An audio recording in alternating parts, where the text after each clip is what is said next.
How to strike a balance between knowledge and practice. I think this is where many people lose their track of growing spiritually. So many people, what we do now here is we spend a lot of time in accumulating the knowledge. We are doing a spiritual shopping, which is kind of a dangerous thing, but we unknowingly we are engaging into that. We are trying different flavors, different teachers. One side is learning, is curiosity is different. Finding the path to learn is also different. Now what we are doing is third level shopping we are doing. No matter how much ever you learn from various teachers, even the best teachers of the world, if you do not put it into practice, it is of I would say even worse than of no use.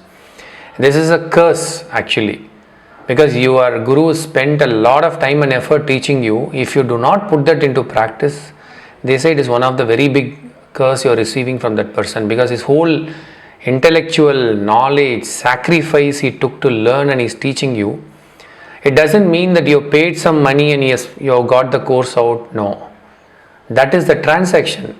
That is for the time what he has taught you, that time you are giving. But the knowledge which he has, mandala he has carried, you have not repaid them. You have not honored that. Right? That can be only done through gratitude with practice. So practice is the key here. Even if you learn it wrong way, if you keep practicing it sincerely, the Guru Mandala will protect you.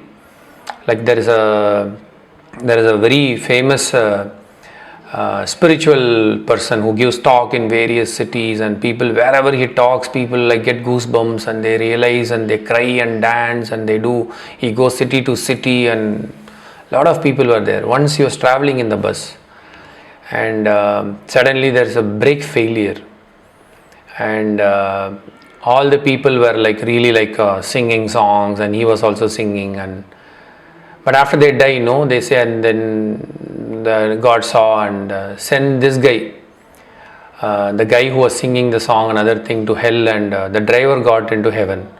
So he asked, how can you send him to heaven? He said, because he never know anything. Only at that time he sincerely prayed for me. He did not know what is right method, wrong method. He just thought about me all the time when he was driving. Whereas you guys were worried about how to chant, the mantra is in the right way, it is a wrong way. That guru taught me different and you are telling different, or you told me that day in a different way. You all were engaging in the battle in your mind, whereas this guy was sincerely thinking about me. This is just a story, okay? So that is the point here, is practice. Okay, when you practice, then you go and want to know the knowledge. As you practice, knowledge will automatically come to you. From where you have to start, you need a little bit of knowledge to start. Once you practice, other rest of the knowledge will follow your path, and it will enhance your practice. Like when they say do this particular asana, first is knowledge. When you practice daily that asana, you will know some change in your body, some organ is relaxed. Then when you know more theoretical part of it, the science behind it, then your practice will be even more intensive. There are two things. One is physical level, when you do, when the knowledge, after that when you get more knowledge about it, you will more intensively, it will intensify your practice.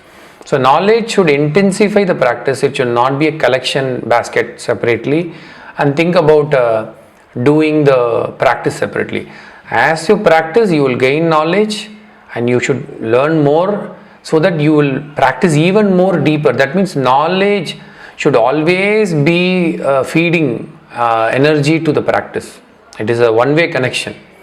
So knowledge should keep on feeding. It should inspire you to practice more. You should forget and enjoy doing more of it with the knowledge you have. So that is the balance you can strike. So don't say, okay, today I learned it, tomorrow I'll practice. No, practice is mandatory. Learning can be moved anywhere. Okay, that is how I balance it. I hope this will help your mind to come to a peace. If not, leave in a comment. We will definitely discuss about it even more deeper. I'm sure there will be a lot of discussion coming for this video, and we'll take it to a next level. So that's all I have for now, and I'll meet you in another interesting video. Bye.